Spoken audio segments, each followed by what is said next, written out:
서울 강남에 위치한 대형 종합병원 응급실의 사이렌 소리가 밤 공기를 가르며 울려 퍼졌다.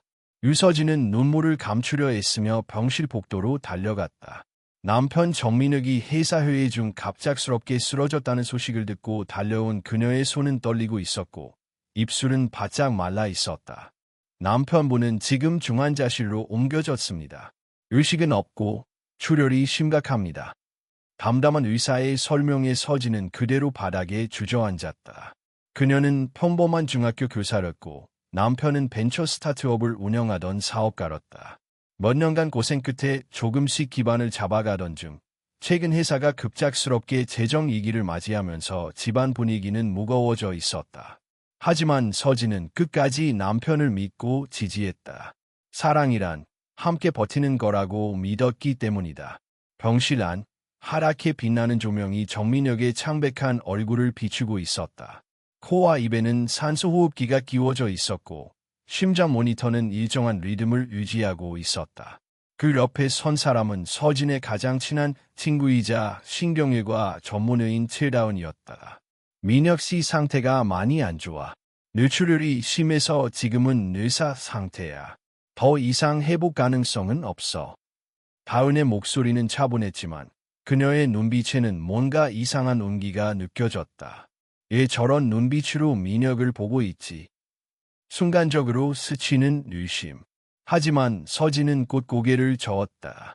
다운은 10년지기 친구였고 자신이 가장 힘들었던 시절 곁에 있어준 사람이었다. 의심은 죄악이라고 믿던 서진은 애써 마음을 다잡았다. 수진 씨, 정리할 시간을 드릴게요. 마음의 준비를 하는 게 좋을 거예요. 다운은 조용히 병실을 나섰고 그 순간 서진은 민혁의 손을 꼭 잡았다. 오빠, 제발. 우리 유라도 기다리고 있어. 당신 없는 세상 상상할 수 없어. 눈물이 볼을 타고 흘러내렸고 차가운 병실 안에는 오직 심장 모니터의 소리만이 울리고 있었다. 며칠이 흘렀다. 가족들은 하나둘 병문 안을 오고 병원 복도는 꽃다발과 과일 바구니로 가득 찼다. 그러나 병실 안의 분위기는 점점 무거워지고 있었고 민혁의 부모는 서서히 감정을 드러내기 시작했다. 도대체 저렇게까지 끌고 가는 거야. 죽은 거나 다름없는데. 시어머니 한경자의 말에 시아버지 정명수도 고개를 끄덕였다. 수진이도 이제 놓아줘라지. 민혁이 없으면 안 된다고 착각하고 있는 거야. 그들의 대화는 문틈 너머로 서진의 귓가에 들어왔다. 그 순간 그녀의 눈빛이 차갑게 변했다. 그날 밤 서진은 병원에서 잠시 나와 집으로 향했다. 필요한 물건을 챙기기 위해 서재에 들어간 그녀는 무심코 남편의 노트북을 열었다. 카카오톡이 아직 로그인돼 있네. 평소 남편은 기기 보안을 철저히 하던 사람이었다. 순간 이상한 기운을 느낀 서진은 조심스럽게 채팅 목록을 살펴보았다. 그리고 그녀는 멈췄다. 다운. 오빠, 다 준비됐어. 이번 주 금요일이면 사망 선고 가능해. DNA 자료도 새로 입력했고 출국 준비도 완료됐어. 이제 우리 둘만의 인생이 시작되는 거야. 정민혁. 수진이는 눈치도 못 챌 거야. 유라도 내가 죽었다고 믿겠지. 다은아, 너 아니었으면 이 지옥에서 못 나왔을 거야. 사랑해. 영원히. 서진의 손이 떨리기 시작했다. 그녀는 재빨리 모든 대화 내용을 캡처하고 USB에 저장했다. 이어지는 사진, 동영상, 파일들. 그들은 몇 달 전부터 계획적으로 움직이고 있었고 병원 내부 시스템까지 조작한 정황이 담겨 있었다. 그러다 또 하나의 메시지가 눈에 들어왔다. 다운. 그리고 오빠, 우리 아기 생긴 것 같아. 병원에서 확인했어. 우리 아기와 함께 새 인생 시작하자. 모니터를 바라보며 서진은 아무 말도 하지 않았다. 그저 천천히 눈을 감고 깊게 숨을 들이켰다. 눈물이 나지 않았다. 분노도 차오르지 않았다. 그녀의 얼굴은 단단했다. 차가웠다. 좋아. 당신들이 쓴 각본대로 가줄게. 하지만 마지막 장면은 내가 연출해. 그날 밤 서진은 핸드폰을 꺼내 연락처 하나를 눌렀다. 여보세요. 강현우 기자님이시죠? 특종 하나 드릴게요. 대한민국을 뒤흔들 이야기예요. 병실의 조명은 여전히 하얗게 빛나고 있었고 정민혁은 아무것도 모른 채 침대에 누워 있었다. 하지만 이제 그는 더 이상 사랑하는 남편이 아니었다. 그는 죽음보다도 더 차가운 복수극의 주인공이 되어가고 있었다. 며칠 후 병원 복도에는 가족과 지인들의 발걸음이 이어졌고 장례 준비에 대한 이야기가 오가기 시작했다. 정명수와 한경자는 병실 한쪽에 앉아 조용히 속삭이고 있었다. 이제 수진이만 설득하면 때 민혁이 죽었다고 공식 발표만 하면 다은이랑 출국할 수 있어. 수진이 고집만 안 부리면 문제없어. 그래도 류라는 우리가 맡아라지. 친손녀인데. 문틈 너머로 그들의 대화를 들은 서진은 더 이상 놀라지도 않았다. 그녀는 이미 알고 있었다. 그들의 이기심과 이선, 그리고 계획. 그날 밤 서진은 병실에서 일부러 늦게까지 머물렀다. 병실 청소 담당 직원과 간단한 대화를 나누고 몰래 미니 카메라를 천장 구석에 설치했다. 또한 병원의 전산치 출입 기록을 확인해줄 인맥을 통해 다은이 의무 기록을 수차례 수정한 정황을 입수했다. 그녀의 표정은 더 이상 흔들리지 않았다. 복수는 분노로만 완성되지 않는다. 차분함과 철저함이 필요했다. 다음 날 서진은 병원 측에 공식 요청서를 제출했다.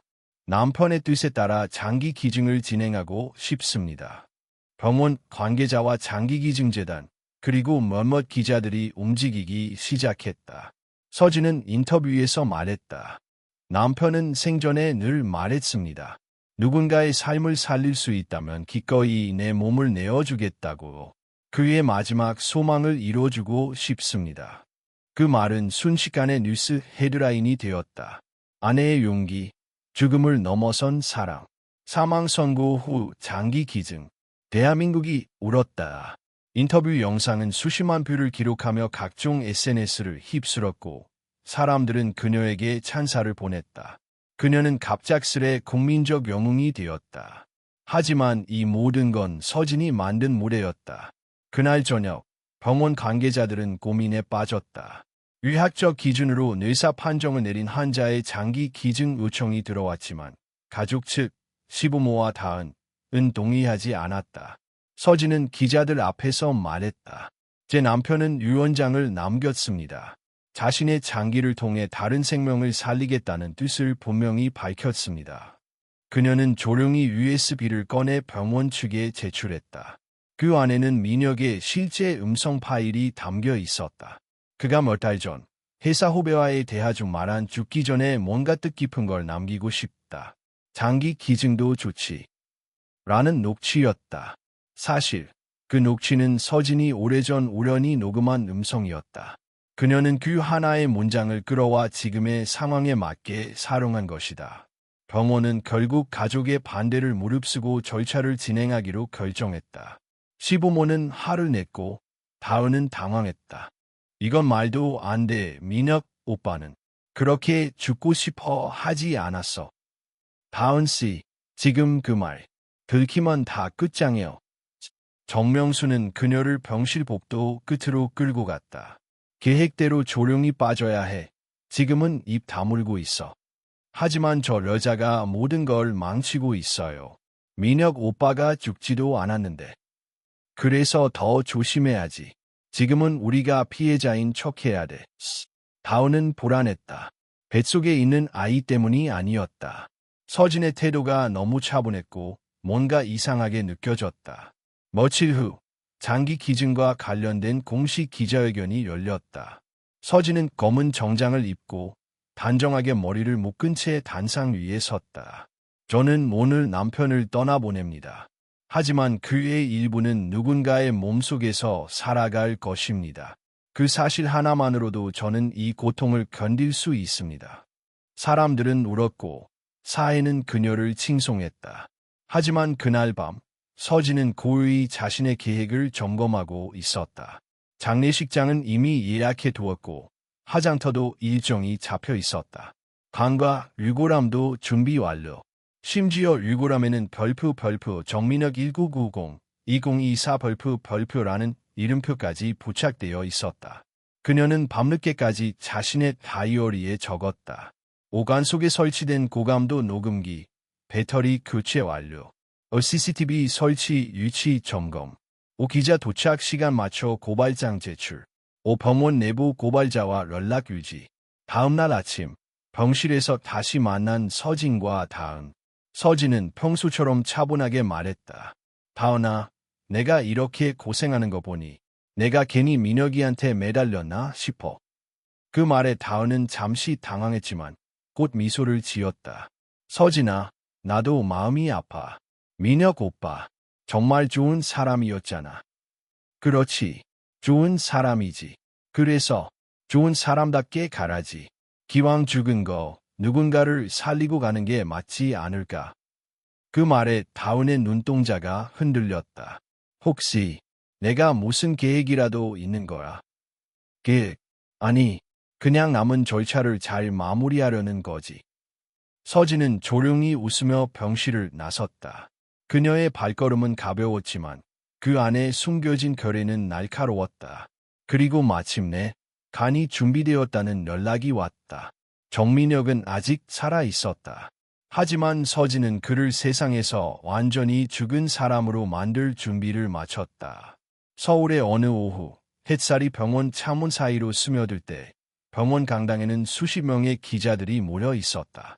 대한민국 최초로 내사 판정을 받은 환자의 장기 기증 결정이 전국 생중계로 방송되는 자리였다. 사회자는 조심스럽게 소개했다. 다음은 정민혁 씨의 배우자이자 장기 기증을 결정한 유서진 씨의 발언입니다. 서진은 단정한 검은 옷을 입고 단상 위에 올랐다. 그녀는 마이크 앞에 섰고 기자들의 플래시가 잇따라 터졌다. 남편은 살아있는 동안 수없이 말했습니다. 내 삶이 누군가에게 도움이 된다면 기꺼이 내 몸을 내어주겠다. 저는 그 약속을 지키고 싶었습니다. 민혁 씨는 지금 침묵하고 있지만 그의 심장은 여전히 뛰고 있고 그 심장이 또 다른 생명을 구할 수 있다면 저는 그걸 외면하지 않을 것입니다. 순간 기자들의 눈빛이 달라졌다. 이건 단순한 기증이 아니라 사랑과 희생의 상징이었다. SNS는 순식간에 달아올랐다. 이런 아내가 또 있을까? 내 인생에서 가장 감동적인 이야기. 진짜 천사 같다. 언론은 다음 날 일제히 이 소식을 일면에 실었다. 죽음을 넘어선 사랑. 유서진 씨의 결단. 아내의 선택. 남편의 심장은 다른 사람의 가슴에서 뛴다. 한편 시부모는 이 상황을 어찌할 줄 몰라 당황해했다. 병원에서도 사회적으로도 민혁은 이미 영웅처럼 묘사되고 있었고 그 아내는 성녀처럼 떠받들어지고 있었다. 정명수는 신문을 찢으며 소리쳤다. 이건 미친 짓이야. 어떻게 이런 시나리오가 가능하지? 한경자도 고개를 저으며 말했다. 수진이 저렇게까지 머리가 좋았던가. 다은이한테 연락해봐. 다은은 병원 연구실에 앉아 있었다. 그녀의 얼굴은 굳어 있었고 손은 조용히 배를 감싸고 있었다. 그녀 역시 언론의 폭풍 속에서 당황하고 있었다. 처음에는 자신이 모든 걸 통제하고 있다고 생각했다. 그러나 지금은 상황이 완전히 반전되었다. 다은은 서진에게 메시지를 보냈다. 수진아, 나 할 말 있어. 잠깐 얼굴 볼 수 있을까? 잠시 후 병원 카페에서 두 사람은 마주 앉았다. 서진은 조용히 커피를 마시며 그녀를 바라보았다. 할 말 있다는 게 뭔데?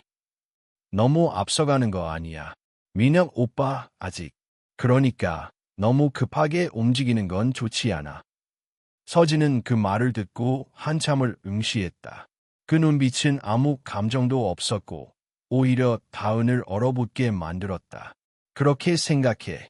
나 그냥 남편의 마지막 뜻을 지키고 있는 것뿐이야. 하지만 유라는 어쩌고 아빠가 죽었다고 믿게 만드는 거. 그 아이에게 너무 잔인해. 그 말에 서진은 잔잔하게 웃었다. 유라한테 아빠가 어디 있다고 말하는 게 더 나아. 사랑하는 아빠가 엄마 몰래 딴 여자랑 도망가려고 했다고. 그건 나도 잘못했어. 하지만 지금 이건 생명을 가지고 하는 장난이잖아. 서진은 천천히 자리에서 일어나며 말했다. 장난은 내가 시작했어. 나는 이제 끝을 보여줄 뿐이야. 그 말에 다은은 아무 말도 하지 못했다. 서진은 마지막으로 한마디를 덧붙였다. 내가 나한테서 뺏은 것들 하나하나 돌려줄게. 그리고 그 중에 제일 마지막은 내 평판과 자격증이 될 거야. 그 말은 마치 선고문 같았다. 며칠 후 병원에서는 장기 적출 수술 일정이 확정되었다. 수지는 병원 측에 정식 서명을 했고 언론은 다시 대대적으로 보도했다. 그러나 서진은 기자들에게 알리지 않은 사실이 있었다. 정민혁은 아직 완전한 의사가 아니었고 의식이 돌아올 가능성도 있다는 사실이었다. 그녀는 병원 내부 고발자를 통해 모든 정보를 알고 있었고 심지어 민혁이 투여받고 있는 약물이 의식 저하를 유도하는 수면제라는 것도 파악하고 있었다. 서진은 기자 강현우에게 조용히 USB 하나를 건넸다. 이 안에는 다 있어요. 의무기록 2주, 약물기록, 조작, 내부 의사 공모 정황까지. 정시 발표는 화장 당일. 제게 카메라 하나만 빌려주세요. 강현우는 놀란 얼굴로 그녀를 바라봤다. 당신은 정말 이 모든 걸 혼자 계획한 거예요. 서진은 고개를 끄덕였다. 혼자였지만 이제 혼자가 아니에요. 전국이 보고 있으니까요. 마침내 장례 일정이 다가왔다. 화장터 예약은 완료되었고 가는 병원 장례실로 옮겨졌다. 병원 측에서는 장기 적출 준비를 멈추고 서둘러 장례 절차로 전환했다. 서진은 침묵 속에서 모든 절차를 지켜보았다. 관 위에는 흰 국화꽃 한 송이나 정민혁의 흑백 사진이 놓여 있었다. 그의 눈은 감겨 있었고 숨결은 희미했지만 아직 죽지 않았다. 그러나 이제 그는 사회적으로, 법적으로, 그리고 가족들에게도 완전히 죽은 사람이었다. 서진은 관 옆에 앉아 조용히 혼잣말을 했다. 마지막 인사야, 오빠. 이제 곧 내가 만든 지옥이 어떤 건지 알게 될 거야. 흐릿한 새벽 안개 속에서 경기도 외곽의 화장터는 고요했다.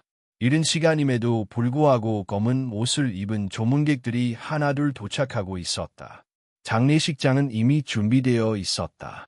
입구에는 고 정민혁님 장례식장이라는 현수막이 걸려 있었고 사진에는 민혁의 생전 모습이 담겨 있었다. 언론에서는 장기 기증 이후 화장까지 마친 영웅의 마지막 길이라며 대대적으로 보도 중이었다. 유서진은 검은 한복을 곱게 차려입고 조용히 장례식장 안에 앉아 있었다. 그녀의 얼굴은 슬픔에 잠긴 듯 보였지만 눈빛은 한치의 흔들림도 없었다. 정명수와 한경자는 초췌한 얼굴로 나타났고 최다은은 조용히 멀찍이 떨어져 앉았다. 그 누구도 서진과 시선을 마주치지 못했다. 언론까지 오다니 이게 말이 되냐고. 한경자는 주변 기자들을 의식하며 한숨을 내쉬었다. 정명수는 서진을 바라보며 속삭였다. 지금 멈추지 않으면 다 끝장이야. 서진아, 내가 원하는 게 뭐든 줄게. 돈이든 집이든. 서진은 조용히 고개를 저었다. 제가 원하는 건 이미 받고 있어요. 이 자리에서 모두가 보는 앞에서. 그 말에 정명수는 아무 말도 못하고 뒤로 물러섰다. 관은 조심스럽게 화장터 안쪽으로 옮겨졌고 조문객들은 마지막 인사를 하기 위해 줄을 섰다. 서진은 관 옆에 앉아 조용히 고개를 숙이고 있었다. 그 순간 최다은이 다가와 그녀에게 귓속말을 했다. 이건 너무 잔인해. 내가 이걸로 뭘 얻을 수 있을 것 같아. 서진은 웃지도 않았다. 대신 단호하게 말했다. 내가 내 삶을 송두리째 뺏으려고 했을 때 그게 잔인하다는 생각은 안 들었어. 적어도 민혁 오빠는 너한테 그런 식으로 죽음을 맞이할 사람 아니야. 그래. 그래서 난 죽음을 선물하는 게 아니라 진실을 줄 거야. 서진은 다시 자리에 앉았고 다은은 그 자리에 서서 말없이 그녀를 바라보다 물러났다. 장례 절차가 시작되었다. 사회자는 간단한 추모사를 읽었고 몇몇 동료들이 민혁에 대한 기억을 나눴다. 모든 절차가 형식적이고 깔끔하게 진행되었다. 하지만 서진의 머릿속은 복잡하게 돌아가고 있었다. 그녀는 손에 쥔 리모컨을 천천히 눌렀고 화장터 천장에 숨겨둔 카메라가 작동하기 시작했다.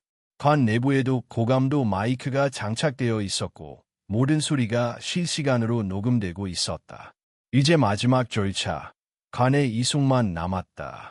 장례식장 직원들이 관을 밀기 시작하자 서진이 갑자기 손을 들며 멈췄다. 마지막으로 얼굴을 보고 인사하고 싶습니다. 사람들이 웅성거렸다.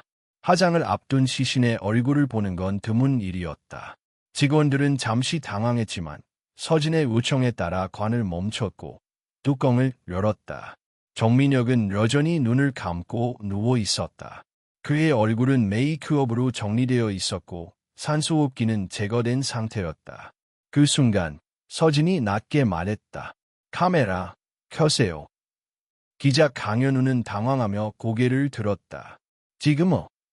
지금이요. 놓치지 마세요. 그녀는 관 앞에 서서 기자들 쪽을 향해 몸을 돌렸다. 그리고 천천히 입을 열었다. 여러분, 지금부터 들으실 이야기는 대한민국 어느 뉴스에서도 본 적 없는 진실입니다.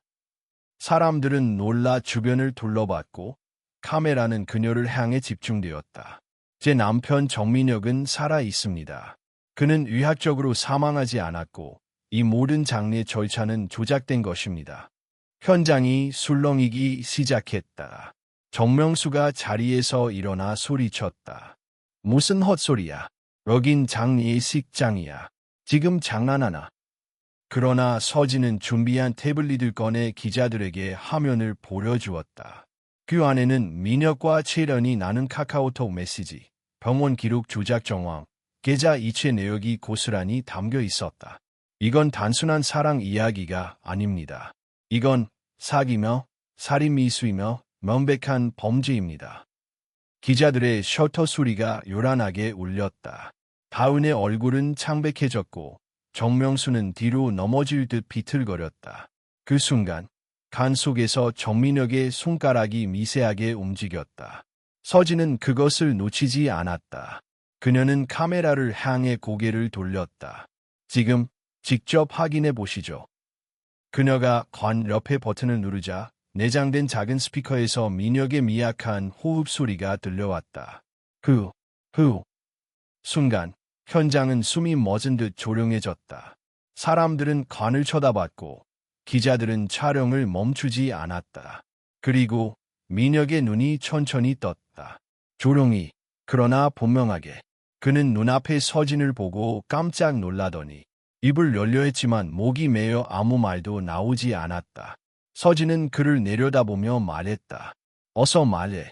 어떻게 죽을 계획이었는지, 어떻게 날 속이고 아이를 버리고 그녀와 함께 도망가려 했는지. 민혁은 입술을 달싹였다. 서진아. 이미 늦었어. 너희 모두 이제 끝이야. 그 순간 경찰이 장례식장 안으로 들이닥쳤다. 수갑이 채워졌고 정명수, 한경자, 최다은, 그리고 아직 제대로 깨어나지도 못한 정민혁까지 모두 체포되었다. 서진은 조용히 관 앞에 서서 마지막으로 말했다. 여기 모인 모두가 목격자입니다. 이건 장례식이 아니라 진실을 묻는 자리였습니다. 장례식장에서의 폭로 이후 대한민국은 그야말로 충격에 휩싸였다. 뉴스 속보는 연일 유서진의 얼굴과 함께 죽지 않은 남편, 장례식에서 눈을 뜨다라는 자극적인 문구로 도배되었다. 한 기자는 뉴스 클립에서 이렇게 말했다. 지금까지 본 적 없는 사건입니다. 피해자는 유서진 씨였지만 동시에 모든 판을 짜고 조류란 연출자이기도 했습니다. 그녀는 이 시대의 복수의 아이콘으로 떠오르고 있습니다. 그러나 서진은 전혀 자축하지 않았다. 화장터에서 돌아온 그날 밤, 그녀는 병원에서 혼수 상태로 회복 중인 민혁의 병실 앞에 조용히 섰다. 유라의 손을 잡은 채 가만히 그를 내려다보았다. 유라야, 저기 누워있는 아빠가 너를 버리려 했던 사람이야. 하지만 넌 아직 너무 어려서 그걸 이해하지 못하겠지. 그래도 기억해. 진실은 언젠가 반드시 드러나게 되어 있어. 유라는 아무것도 모른 채 고개를 끄덕였다. 그 후 며칠 동안 경찰은 민혁과 다은, 정명수, 한경자에 대해 긴급 체포 영장을 발부하고 조사를 시작했다. 가장 먼저 공개된 것은 병원 기록 조작과 약물 투여 정황, 그리고 해외 자산 도피 계획이었다. 정민혁은 의식을 회복했지만 구속 상태에서 조사를 받아야 했다. 다은은 의료법 위반 및 살인미수 혐의로 기소되었고 병원에서는 곧바로 그녀의 면허 정지를 발표했다. 법원에서는 긴급 공판 전 신문이 열렸고 모든 언론이 생중계를 준비했다. 법정 안, 류서진은 증인석에 앉아 있었다. 그녀는 여전히 차분했고 한치의 흔들림 없이 기자들의 질문을 받아 넘겼다. 이 모든 계획을 직접 세운 겁니까? 당신도 복수를 위해 불법적인 행동을 한 것 아닙니까? 그녀는 짧고 단호하게 대답했다. 저는 진실을 알리고 싶었습니다. 그리고 진실은 때로 사람들을 불편하게 만들죠. 그러나 반대편, 피구석에 앉은 채라는 갑작스레 발언권을 요청했다. 재판장님, 저에게도 말할 기회를 주십시오. 재판장이 고개를 끄덕이자 다은은 자리에서 일어나 입을 열었다. 맞습니다. 저와 민혁 씨는 잘못된 관계를 맺었습니다. 하지만 이 모든 상황의 원인은 유서진 씨에게도 있습니다. 법정안이 술렁였다. 다은은 목소리를 높였다. 5년 전 유서진 씨는 다른 남성과 부적절한 관계를 맺었습니다. 그 시기에 민혁 씨는 사업 실패로 극단적인 선택까지 고민했고 결국 저에게 기대기 시작한 겁니다. 그 말에 서진은 미동도 하지 않았다. 그녀는 재판장에게 조용히 말했다. 사실입니다. 그때 저는 남편과의 관계가 무너졌다고 생각했고 순간적인 외로움에 잘못된 선택을 했습니다. 하지만 저는 그 대가를 치렀고 그 후로도 가정을 지키기 위해 노력했습니다. 그녀는 정면을 바라보며 덧붙였다. 그런 저를 죽은 사람으로 만들고 딸아이까지 버리려 한 것이 용서받을 일입니까? 이 대화는 곧바로 언론에 보도되었고 여론은 둘로 갈라지기 시작했다. 한쪽은 말했다. 서진도 똑같네. 바람핀 건 마찬가지잖아. 이게 어떻게 복수야? 다 똑같은 쓰레기들이지. 다른 쪽은 반박했다. 실수와 범죄는 다르다. 바람은 잘못이지만 살인 계획은 선을 넘은 거야. 서진은 적어도 진실을 밝히고 정면으로 싸웠잖아. 서진은 그 반응들을 조용히 지켜보았다. 그녀는 이미 알고 있었다. 진실이 드러난다고 모두가 진영을 함께하진 않는다는 걸. 며칠 뒤 본 재판이 시작되었다.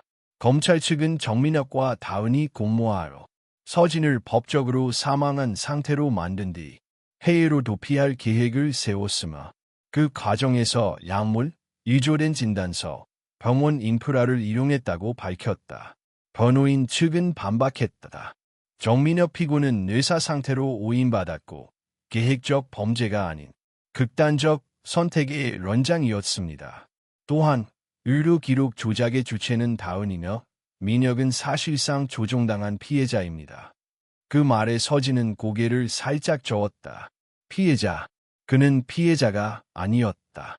그는 끝까지 자신을 살리려는 아내를 조롱했고 딸을 등지고 도망치려 했으며 거짓된 삶을 새로운 시작이라 포장한 가해자였다.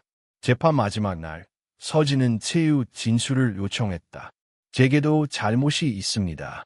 완벽한 아내가 아니었고 때로는 남편을 외롭게 만들기도 했습니다. 하지만 저는 그 사람을 죽이려 한 적은 없습니다. 단 한 번도 그 사람을 세상에서 지우려 한 적이 없습니다. 그녀는 정민혁을 바라보며 말했다. 민혁 씨, 당신은 나를 떠날 수 있었어요. 하지만 그 선택을 하기 전에 예 진실을 말하지 않았죠. 예 저를, 우리 딸을, 모두를 죽은 사람으로 만들려 했습니까? 법정은 정적에 잠겼고 정민혁은 아무 말도 하지 못했다. 재판장은 조용히 판결문을 읽기 시작했다. 서울중앙지방법원 303호 대법정. 쏟아지는 스포트라이트와 플래시 속에서 판사의 목소리가 울려 퍼졌다. 피고인 정민혁에게는 사기, 이계에 의한 공무집행 방해, 의료법 위반, 살인미수 혐의로 징역 무기징역을 선고합니다. 순간 법정 안의 공기가 멎었다. 정민혁은 피고인석에 앉은 채 얼굴이 창백하게 굳었고 고개를 들지 못했다. 판사는 이어서 말했다. 피고인 최단에게는 의료법 위반, 의무기록 2조, 공범으로서의 살인미수 혐의로 징역 7년을 선고합니다. 또한 보건복지부는 피고인의 의료인 면허를 영구 취소할 것을 권고합니다. 정명수와 한경자에게는 공범으로서의 협조 혐의, 증거인멸 시도 혐의가 인정되어 각각 징역 2년이 선고되었다. 서진은 재판장의 목소리를 가만히 들으며 깊게 숨을 들이켰다. 이 순간을 위해 그녀는 수개월을 버텼다. 사랑했던 사람에게 배신당하고 믿었던 친구에게 모욕당하고 모든 것을 잃은 채로도 진실을 선택했다. 재판이 끝나고 피고인들이 호송차로 향하는 길목. 정민혁은 손에 수갑이 채워진 채로 고개를 숙이고 있었다. 서진이 조용히 그의 앞을 막아섰다. 한마디만 할게. 넌 단 한 번도 나한테 미안하다고 말하지 않았어. 민혁은 눈을 들지 않았다. 입술이 떨리는 듯했지만 끝내 말은 하지 않았다. 그녀는 마지막으로 물었다. 지금도 후회 안 해? 그제야 민혁은 천천히 고개를 들었다. 그의 눈빛은 여전히 책임을 회피하는 듯 공허했다. 넌 날 몰랐어. 넌 날 사랑한 게 아니라 그냥 필요했던 거야. 날 사람으로 만들어주는 여자가 필요했지. 서진은 아무 말도 하지 않았다. 그저 고개를 끄덕이고 옆으로 비켜섰다. 민혁은 그렇게 호송차에 실려 사라졌다. 평생을 감옥에서 보내게 될 사람이었지만 어쩌면 진정한 감옥은 자신 안의 공허일지도 몰랐다. 다은은 마지막까지 서진을 바라보았다. 그녀는 눈물을 흘리지 않았지만 눈가에는 미세한 분노가 떠돌고 있었다. 넌 결국 나보다 나은 사람이 되고 싶었던 거야. 난 너처럼 살고 싶었어. 내가 가진 가정, 아이, 따뜻함. 그 모든 게 너에겐 당연했겠지만 나에겐 없었어. 서진은 차분하게 말했다. 그래서 내 남편을 훔친 거야. 다은은 고개를 저었다. 훔친 게 아니야. 그냥 그가 나한테 온 거야. 그리고 내가 만든 틈 속에서. 그녀는 이 말을 마지막으로 남기고 법정 경위에게 끌려갔다. 서진은 말없이 그녀의 뒷모습을 바라보다 조용히 입을 열었다. 그래, 틈이 있었어. 그 틈을 내가 만든 것도 맞아. 하지만 그 틈으로 들어온 게 칼날이었다면 그 책임은 내가 아닌 너희 몫이야. 재판 후 서진은 언론의 인터뷰를 거절하고 곧장 집으로 향했다. 그녀는 더 이상 사람들의 박수를 받을 생각도 없었고 복수의 여론에 취할 이유도 없었다. 집에 도착한 그녀를 맞이한 건 유라였다. 엄마, 이제 다 끝난 거야. 서진은 아이의 머리를 쓰다듬으며 말했다. 응, 끝났어. 이제 우리 둘만의 시간만 남았어. 아이의 눈빛은 어딘가 불안했고 서진은 그 속에서 무언의 상처를 읽었다. 그날 밤 서진은 잠을 이루지 못하고 침대에서 일어나 창문을 열었다. 가을밤의 찬 공기가 폐 깊숙이 스며들었다. 이제 모든 것이 끝났다고 믿고 있었지만 마음 한구석이 허전했다. 그녀는 복수로 인해 자신도 무언가를 잃었다는 사실을 부정할 수 없었다. 친구, 남편, 가족, 그리고 순수했던 자신. 복수는 정의를 되찾았지만 시간은 되돌리지 못했다. 며칠 후 그녀는 변호사로부터 소식을 받았다. 최다은 측에서 항소 의사를 밝혔습니다. 그리고 그녀가 수감 중에 남긴 메모가 있습니다. 받아보시겠습니까? 서진은 잠시 망설이다 고개를 끄덕였다. 작은 봉투 하나. 그 안에는 다은의 글씨로 적힌 짧은 메모가 있었다. 넌 이겼어. 하지만 넌 나를 절대 잊지 못할 거야. 왜냐하면 내가 널 가장 잘 알고 있었으니까. 서진은 메모를 손에 쥔 채 천천히 눈을 감았다. 그 말이 사실이었다. 다은은 오랜 친구였고 그녀의 약점도 상처도 가장 깊이 아는 사람이었다. 그렇기에 그녀의 배신은 더 잔인했고 더 오래 남을 상처였다. 서진은 메모를 찢지도 태우지도 않았다. 그저 조용히 서랍 속 깊은 곳에 넣었다. 잊지 않기 위해서가 아니라 잊었다고 착각하지 않기 위해서. 재판이 끝난 지 한 달. 서울의 가을은 어느새 깊어졌고 거리에는 은행잎이 노랗게 물들기 시작했다.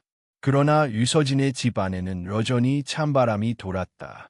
그녀는 더 이상 뉴스를 보지 않았다. 이웃들과도 거리를 두었고 기자들의 인터뷰 요청은 모두 거절했다. 하루의 대부분은 딸 유라와 시간을 보내며 조용히 지냈다.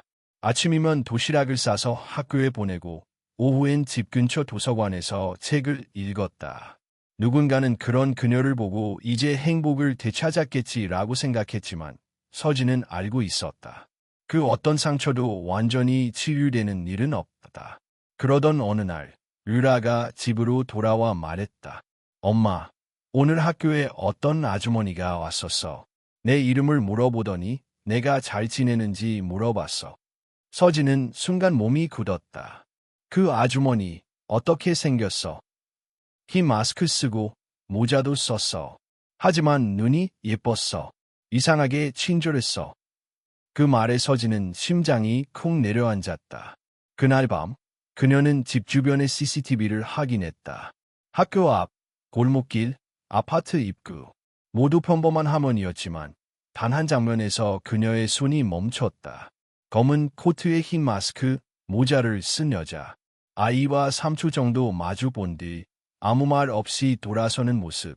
서진은 이미 알고 있었다. 최라운은 항소 중이었다. 그리고 그녀의 판결이 뒤집어질 가능성은 희박했지만 그녀는 여전히 서진의 삶 어딘가에 남아 있었다. 며칠 후 서진은 도서관에서 책을 읽다가 한 통의 편지를 받았다. 누가 둔 것인지 알 수 없었고 겉봉투에는 아무것도 적혀 있지 않았다. 그녀는 조심스럽게 편지를 열었다. 기억해. 넌 나를 무너뜨린 게 아니야. 내가 잠시 조용해졌을 뿐이야. 다음엔 내가 얼마나 악한 사람인지 보여줄 차례야. D. 서진은 숨을 들이켰다. 그 문장은 짧았지만 뼈를 타고 드는 서늘함이 있었다. 그녀는 변호사에게 연락했다. 최련의 접견 기록, 가능하면 열람하고 싶어요. 누구와 연락하는지, 누가 찾아오는지 확인해야겠어요. 며칠 뒤 변호사로부터 답변이 왔다. 최근 수감 중인 그녀에게 접견을 신청한 사람은 딱 한 명입니다. 전직 간호사 출신, 현재는 의료기기 유통업체 직원, 그리고 이전에 병원 내 약물 유통조사에서 문제 있었던 인물입니다. 서진은 입술을 깨물었다. 다은은 혼자가 아니야. 계획적인 움직임을 계속 준비하고 있어. 그녀는 강현우 기자에게 연락을 취했다. 혹시 수감 중에도 외부와 연결되는 통로, 감시받지 않는 메신저 같은 거 아시나요? 강 기자는 낮은 목소리로 말했다. 가끔 그런 경우 있어요. 특히 의료인 출신이면 약물이나 인맥을 통해 간접적으로 메시지를 전달할 수 있죠. 서진은 결심했다. 이제는 기다리는 싸움이 아니라 예방하는 싸움이어야 했다. 그녀는 직접 법무부에 신변보호 요청서를 제출하고 아이 유라의 학교의 출입 기록 강화마 CCTV 확대 요청을 넣었다. 또한 집 근처 골목마다 방범 카메라를 새로 설치했다. 서진은 느끼고 있었다.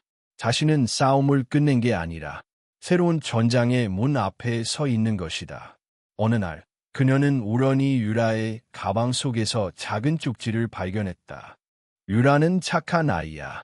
엄마가 거짓말하는 거 나중엔 알게 될 거야.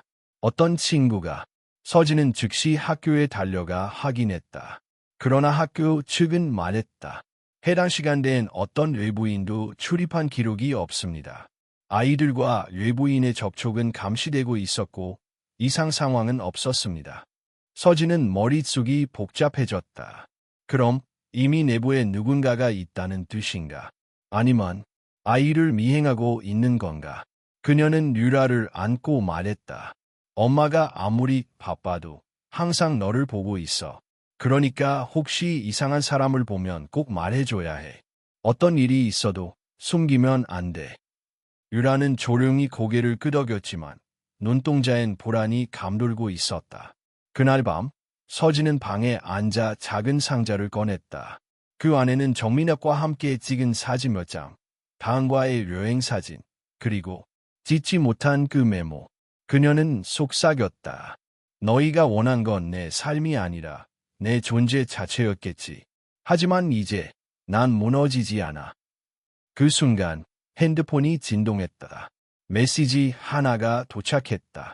발신자 불명, 발신번호 비공개. 단 한 줄이었다.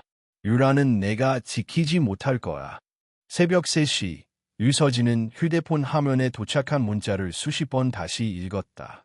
유라는 내가 지키지 못할 거야. 단순한 위협으로 넘기기엔 그 말은 너무 구체적이고 의도적이었다. 서진은 바로 경찰에 연락해 발신자 추적을 요청했지만 번호는 VPN과 우의 IP를 통해 송신된 것으로 확인되었다. 그녀는 거실을 돌며 생각을 정리했다. 누가, 지금 이 시점에 이런 메시지를 보내는가? 다은은 수감 중이다. 그러나 그녀는 언제나 누군가를 통해 움직였다. 서진은 다시 강현우 기자에게 전화를 걸었다. 한 가지 부탁 있어요. 최다은의 교도소 접견 기록 말고도 교도소 내 수감자들 중 유료 관련 경력자 혹은 외부 접촉이 많은 인물들 리스트를 받을 수 있을까요? 그날 오후 강 기자는 리스트를 보내왔다.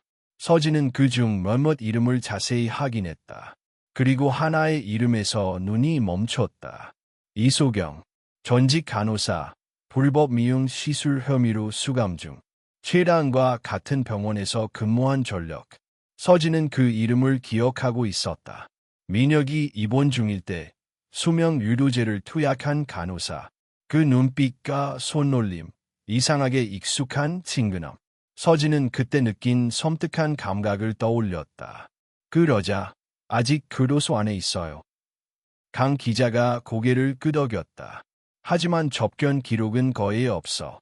다은하고 같은 동에 배정된 게 유일한 연결고리야. 서진은 결심했다. 그녀가 먼저 움직여야 했다.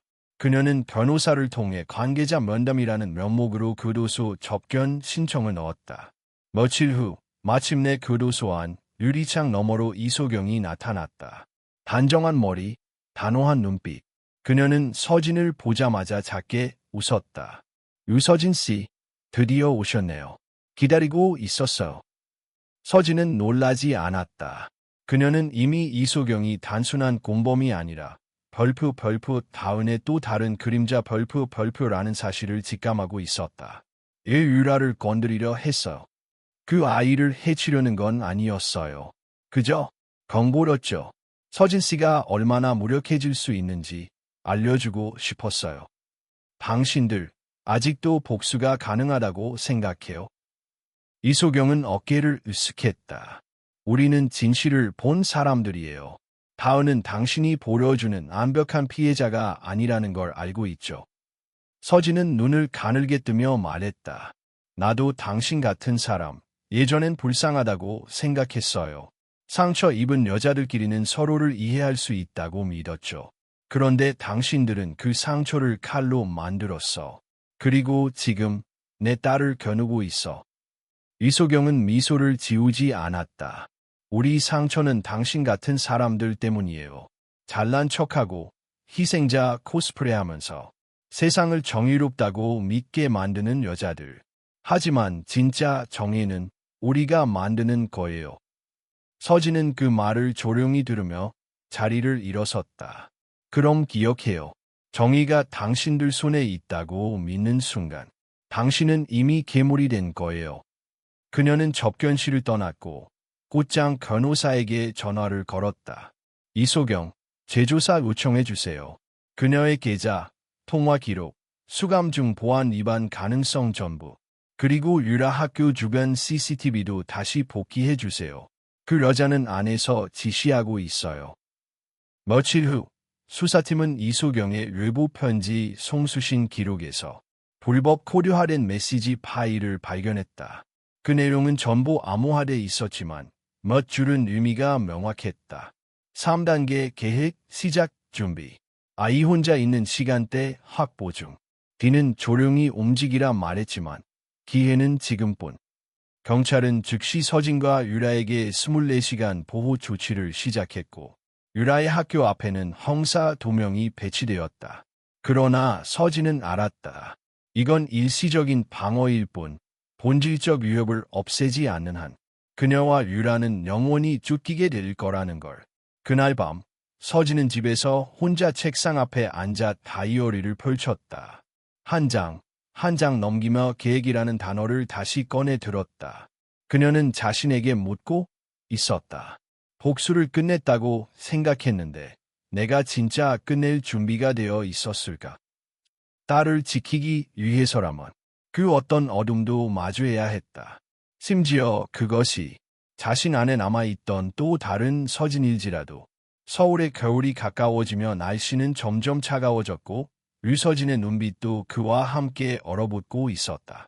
그녀는 이제 어떤 감정도 표정에 드러내지 않았다. 딸 유라의 앞에서조차 조심스럽고 차분했다. 이틀 전 경찰은 이소경의 수감 중 편지를 추적해 그녀가 외부 공범과 접선 중이라는 증거를 확보했고 검찰은 이소경에 대한 추가 기소를 준비하고 있었다. 하지만 서진은 알고 있었다. 법은 느리다. 악에는 빠르다. 그녀는 기다릴 수 없었다. 서진은 조용히 움직이기 시작했다. 과거 민혁이 사용하던 회사 내부 시스템, 연락망, 계좌 등을 분석했고 그가 남겨둔 비공식적인 거래 메신저 기록을 복원해냈다. 놀랍게도 그 안에는 별표 최다은과 이소경 외에도 몇 명의 이해관계자 별표가 엮여 있었고 그들은 모두 한때 병원의 제약 관련 연구 프로젝트에 연결된 인물들이었다. 서진은 하나씩 실마리를 당겼다. 의료기기 업체의 위장 자문이었던 남성 A, 불법 진단서 발급에 연루됐던 전직 병원 행정비, 그리고 이소경의 사촌으로 등록된 이름 없는 그림자, 이 모든 조각이 하나의 흐름을 이루고 있었다. 서진은 결심했다. 나는 다시 법정에 서지 않는다. 이번엔 내가 끝낸다. 그녀는 먼저 강현우 기자를 만났다. 내가 말하는 대로 보도해주세요. 단, 실명은 빼고 조용히 퍼질 수 있도록 온라인에만. 그녀는 강 기자에게 USB 하나를 건넸다. 그 안에는 이소경이 교도소 안에서 외부 공범과 교신한 메시지, 그리고 유라에 대한 접촉 시도 정황, 마지막으로 서진 본인이 민혁의 계좌를 통해 비밀리에 추적한 거래 내역이 담겨 있었다. 강 기자는 잠시 말을 잃었다. 이 정도면 검찰이 아니라 국정원이 나서야 할 수준인데요. 서진은 조용히 말했다. 그래서 언론이 먼저 움직여야 해요. 이건 단순한 보복이 아니라 시스템을 악용한 사람들을 드러내는 일이에요. 그녀는 두 번째로 오래전 도움을 받았던 정보보안 전문가를 찾았다. 당신이 예전에 민혁을 위해 만든 시스템, 그거 아직 남아있죠. 내가 잠깐만 접근할 수 있게 해줘요. 남자는 주저했지만 서진의 눈빛에 고개를 끄덕였다. 그녀는 다시 노트북 앞에 앉았다. 민혁이 살아있을 때 남긴 디지털 흔적, 다은이 자주 쓰던 익명 포럼, 이소경이 접속하던 내부 의료 데이터 서버, 모든 흐름은 하나의 교차점으로 이어졌다. 다은의 계좌가 연결된 외부 자금 흐름이 최근 싱가포르 법인으로 넘어갔어. 그리고 유라 이름으로 된 의료정보 접근 기록이 있어. 이건 명백한 신분도용, 아동 의료정보 접근 위반, 그리고 다시 한번 유라를 대상으로 한 조작 시도였다. 서진은 더 이상 망설이지 않았다. 그녀는 즉시 경찰에 추가 고발장을 접수했고 동시에 자신이 가진 증거자료 전부를 다은의 담당 검찰팀과 공유했다. 그러나 그보다 빠르게 움직인 건 그녀 자신이었다. 서진은 이소경과 관련된 의료기기 업체의 실체를 조사했고 그 회사가 실은 비등록 의료 실험 샘플 거래를 목적으로 활동하고 있었다는 사실을 밝혀냈다. 그리고 마침내 그녀는 그 회사 대표와의 접촉에 성공했다. 호텔 로비에서 이루어진 만남. 중년의 남성은 서진을 보자마자 당황한 듯했다. 직접 뵐 줄은 몰랐습니다. 그런데 무슨 용건이신지. 서진은 USB 하나를 꺼내 테이블 위에 올려두었다. 이 안에 있는 자료를 언론에 넘기기 전 당신과 거래를 하고 싶어요. 협박하시는 겁니까? 아니요. 선택권을 드리는 거죠. 무슨 거래를 원하십니까? 서진은 단호하게 말했다.